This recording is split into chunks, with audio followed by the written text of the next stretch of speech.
ChessDiagnostic. Hello everybody and welcome to ChessDiagnostic. So I'm giving an update regarding the World Cup 2017. Levon Aronian has won. It was a very frustrating ending to the World Cup for both players because the games just kept going on, but finally we have a winner. And Levon Aronian actually won both of the tiebreak games. Now they were rapid games, so there's tons of mistakes. I'm only going to cover one of them because it was notable. It was a really cool kingside attack as white. The other game, Liren just kind of fell apart.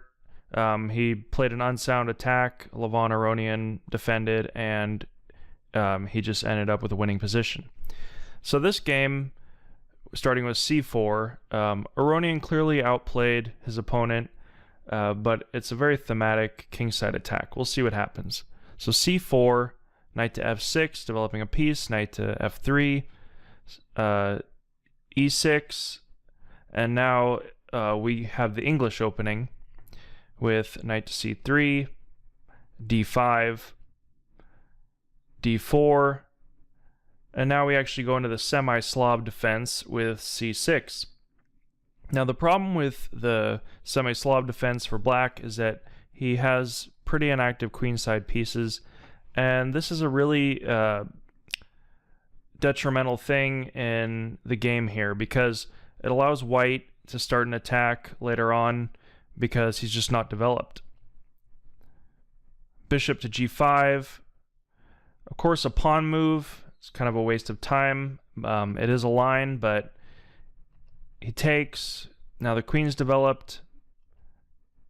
Now queen to b3, basically keeping the bishop pinned to this b pawn, as well as putting pressure on the undeveloped queen side. So here we see an interesting idea from Aronian. He plays e5, just basically playing the most aggressive and thematic ideas to break open the center and eventually start a kingside attack.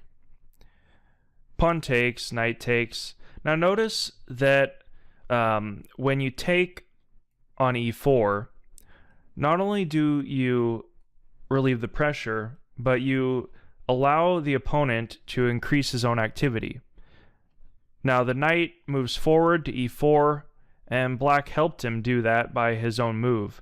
So you really want to understand these kinds of ideas of activity, not just trading pieces, but also reducing your moves that allow the opponent to increase their activity.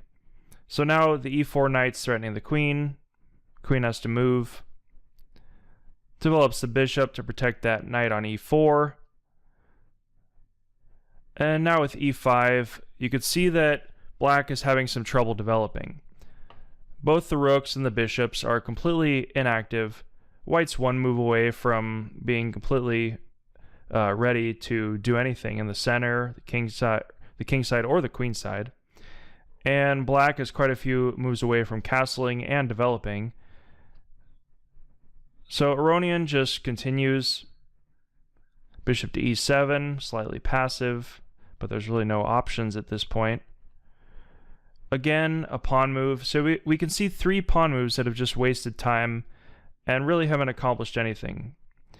Now, this is probably a line, but when you're playing against somebody like Aronian, who has a deep understanding of strategy, even if a line is a theoretical line, it doesn't matter, because if you don't follow the base ideas of chess, if you don't follow the most fundamental things like activity, piece activity, which is the most important thing, then you will lose. And even if the line, the computer shows it's okay, for a human it's very difficult to play defensively.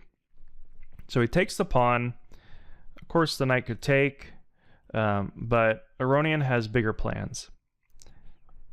Moving the bishop back, obviously preparing for a kingside attack. Alright, so this knight move is threatening the bishop, and it also clears the way for the bishop diagonal and the queen, as well as swinging the knight over to the kingside. So it has multiple uses here. Again, a move back, reducing his activity. A simple mate threat. g6, of course cutting off the white queen from mating, but now it provides a target of attack for Aronian. Alright, so he plays h4. Now it looks like, for example, the bishop could take, but actually it's a huge mistake because he would just win it, so simple tactics rule there.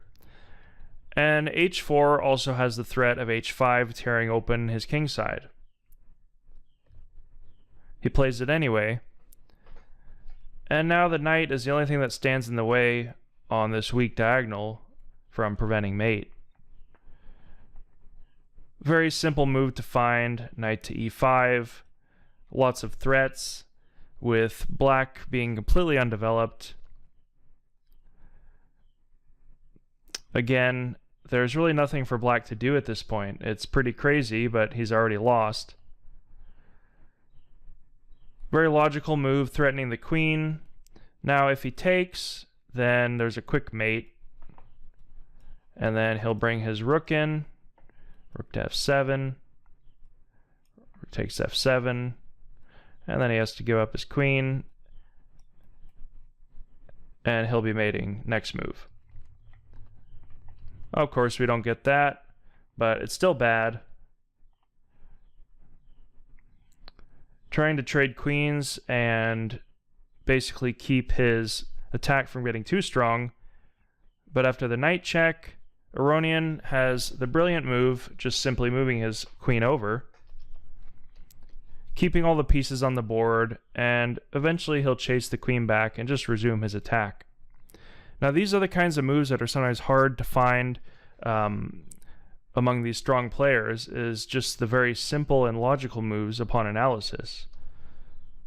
Queen moves back. A better move maybe was to bring the pawn in, but he's really lost at this point. There's really nothing good for him to do. We could get a line like this. Knight takes, but white will just increase the pressure. Or if he brings the bishop back after rook to e3, for example here, then he'll just take and the queen will have to go back somehow. We don't get that line. Instead we get the queen moving back to f4. Rook to d1, a slight mistake. It was saying that the knight check, just resuming the attack, was better. After bishop takes, of course, we just get knight takes, and then he could just stack on the pressure. There's a lot of options when you have a winning position. Alright, so we don't get that. We get rook to d1, bishop to b6, knight check, threatening the queen, and now instead of moving that knight, king to g2.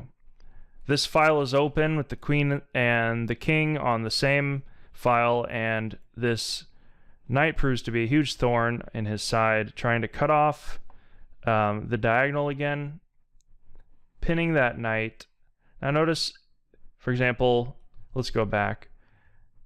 After king to g2, if the queen took, it looks like the knight can interpose, but the simple queen to f3, stacking on the pressure.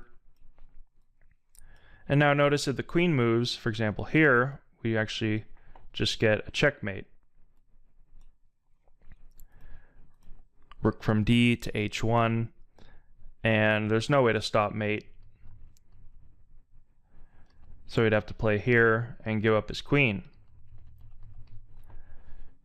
We'll go back here, so king to g2, d3, pinning, now he checks. And the game ended with rook to h1. So after rook to h1, if he moves the queen anywhere really, but the only move is here, then it's a mate in 3 if you want to calculate it. The mate in 3 would come about with rook to h6, king takes, rook takes f6, and then the beautiful bishop takes d3 checkmate. It was unavoidable. Either he gives up his queen or gets mated in 3. Now this was an amazing game by Aronian and an amazing end to an otherwise slightly boring final rounds of the World Cup. It was just a lot of draws, bishops of opposite color. If you enjoyed this analysis, I encourage you to leave a comment or a like, and I'll be making future videos, so make sure to subscribe, and I'll see you in the future. Hey everybody, thanks for watching. Hope you enjoyed this video. Hit the like button, leave a comment, and subscribe for future videos. See you in the future.